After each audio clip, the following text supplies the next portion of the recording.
l'étranger, il est l'invité d'honneur de l'UOIF. Devant les militants, il n'hésite pas à dicter le mode d'emploi islamique de la conquête de l'espace politique. Ici, il y a plus de 4 millions de musulmans. On pourrait avoir une influence énorme lors des élections. Si nous ne présentons pas de candidats musulmans, pour qui allons-nous voter? Nous devons étudier les différents partis et leurs programmes politiques, voir quels sont leurs buts. Ainsi, nous saurons lesquels de leurs objectifs sont les plus proches de nos intérêts. Et je peux vous dire ceci, celui qui essaye de serrer l'étau autour des musulmans, j'affirme que c'est un péché de voter pour lui. C'est une condamnation religieuse. Youssef El-Kardaoui menace le musulman électeur. Lors du jugement dernier, il devra rendre compte de son vote.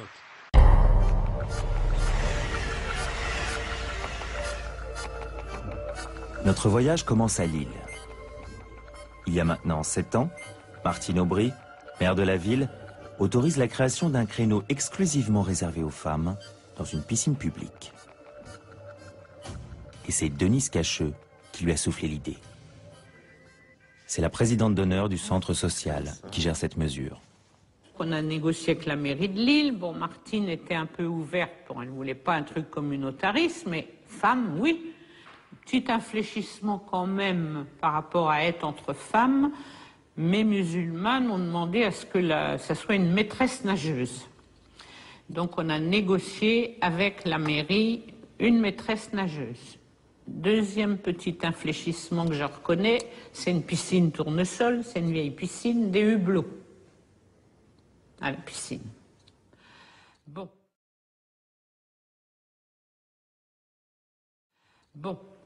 Et puis, dernier infléchissement, ah oui, mais que des musulmanes. Ah non, on ne fait pas de communautarisme. Ma plus grosse victoire, c'est que ça ne soit pas que des musulmanes.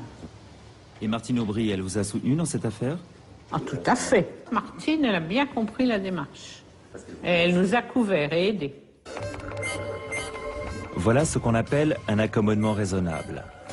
On aménage, à sa convenance, le principe de laïcité pour tenir compte de tel ou tel groupe religieux. Pourtant, il s'agit d'une entorse à la loi de 1905. Qu'en pense Martine Aubry?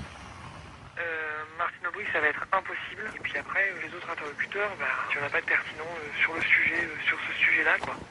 L'autre chose que je voulais voir avec vous, c'était justement cette question de piscine. On en est où à Lille, du coup? Tout ça, en fait, c'est vraiment normalisé avec le temps. Donc on a ce créneau où viennent beaucoup de femmes qui ne sont pas de religion musulmane. Et puis on n'a plus de conditions spécifiques, quoi. Si le maître nageur femme est en congé, il y a un maître nageur homme qui vient organiser la séance, quoi. La communication officielle est claire. À la piscine, pas de créneau confessionnel, et il y aurait même du personnel masculin. Au cas où, vérification sur place. Et quand c'est réservé aux dames, c'est vous qui êtes de permanence? C'est de permanence, oui. Mais c'est nous, justement. Là, aujourd'hui, ils ne viennent pas parce que c'est pas encore en route, puis il y a le ramadan, tout ça, donc... Mais après, ils vont revenir. Ah oui, mais du coup, il ne peut pas y avoir de mecs qui travaillent dans le... Pas de personnel masculin. Ah, même à l'accueil Non. En fait, seul changement depuis l'ouverture, on a arrêté de voiler les hublots. On met des rideaux dans la piscine par rapport aux femmes, pour pas qu'elles soient vues de l'extérieur. Ah donc il fallait couvrir tout. Ah non, c'est à l'intérieur, on met les rideaux à l'intérieur. Les gens voient pas, parce qu'il y a la grille, n'importe comment, non? Non, on peut pas voir, puis il y a les sapins de l'autre côté, mais bon, non, c'était comme ça, il fallait le faire. Hein. Ah, même avec les sapins et la grille Ils mettent les rideaux. Maintenant, on met les rideaux. Ah oui, ça rigole pas, hein? Non, ça rigolait pas, non. Fermeture pendant le ramadan, personnel exclusivement féminin. Difficile de croire qu'il ne s'agit pas d'un créneau communautariste religieux installé dans un établissement public, financé par de l'argent public. Face au barrage de son service de presse, nous profitons de la participation de Martine Aubry à un meeting du Parti socialiste lillois, pour nous adresser directement à elle. Parce qu'aujourd'hui, elle a quand même mal, cette République, et nous voulons lui redonner un avenir. Voilà, merci.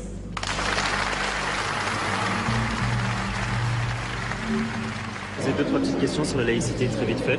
Non. Je Non, parce que je... Non. J'en ai pour une seconde, vraiment une seconde. Un phénomène dont on a beaucoup parlé, c'est la question des piscines à Lille. Vous pouvez nous expliquer? En tant que féministe d'abord, et puis en tant que républicaine, j'ai beaucoup hésité. Et puis je me suis dit que j'étais prête à faire une expérience parce que écrire liberté, égalité, fraternité au fronton de ma mairie, c'est facile.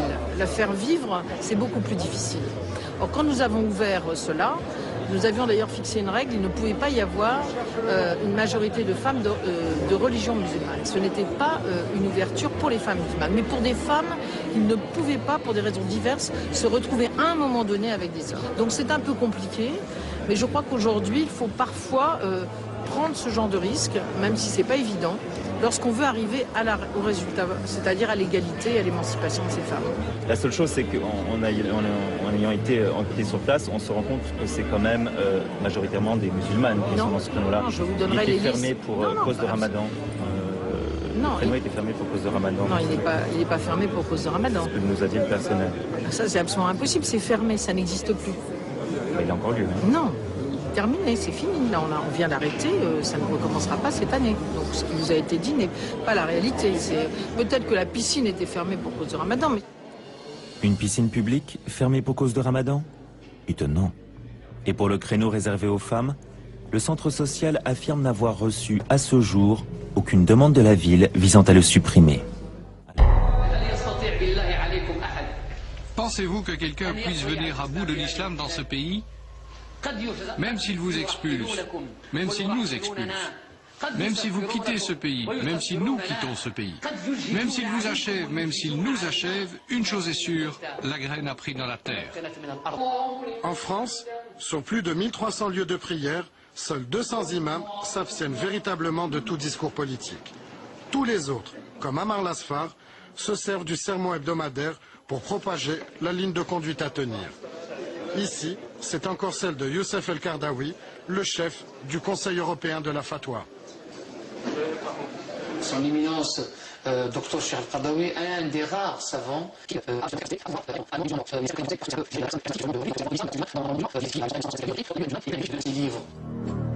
Qu'un imam français fasse l'apologie des livres de Youssef El-Kardaoui est particulièrement préoccupant.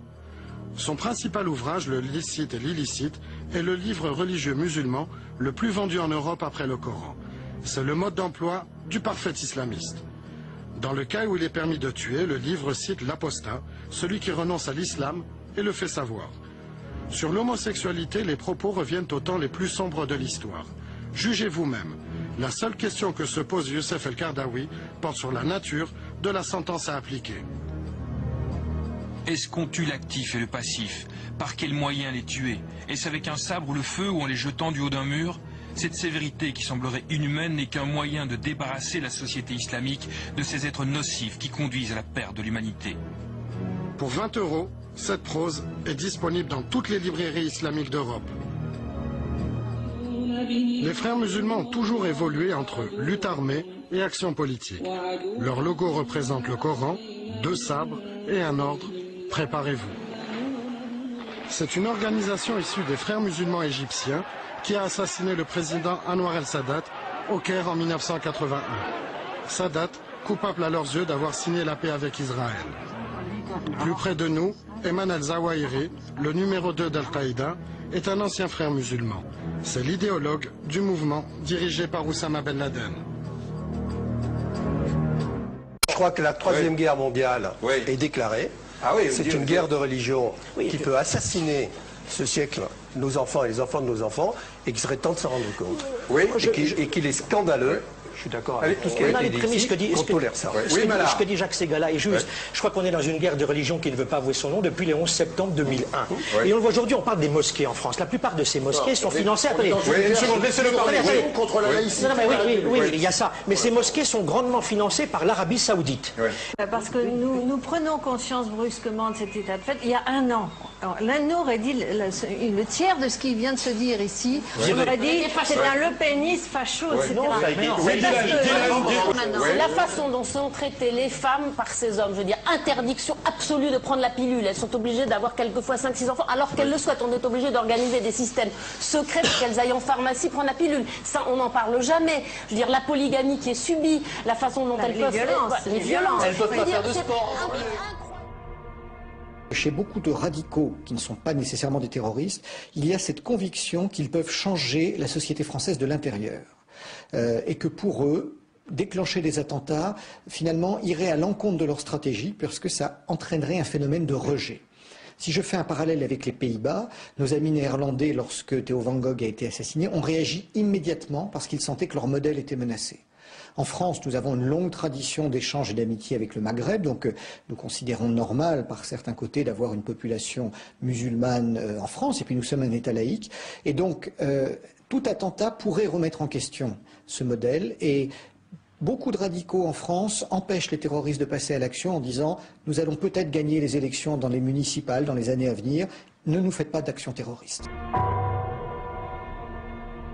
Ce qui nous a le plus frappé lorsque nous avons travaillé à la fois dans les banlieues, dans les communes en France, mais aussi à travers les entreprises, c'est de voir cette montée en puissance, ce phénomène sectaire finalement qui est représenté par une certaine forme d'islamisme radical, où des individus qui se réclament d'un islam qui n'a rien à voir avec la religion du prophète, cherchent systématiquement à imposer de nouvelles règles du jeu. Dans les entreprises, ils réclament sans cesse des salles de prière, ils réclament sans cesse le port du voile, l'autorisation de jours fériés qui sont des jours fériés musulmans et non pas les jours fériés du calendrier classique. Ils réclament également qu'il n'y ait plus d'alcool dans les restaurants d'entreprise, qu'il n'y ait plus de port. Donc petit à petit, par des actions de cette nature, ils font un travail de sape régulier. Mais ça peut aller plus loin, c'est que de véritables réseaux parallèles se mettent en place, c'est-à-dire qu'ils vont jusqu'à contrôler le recrutement dans certaines entreprises et à contrôler des services informatiques. Donc il y a parfois un vrai danger.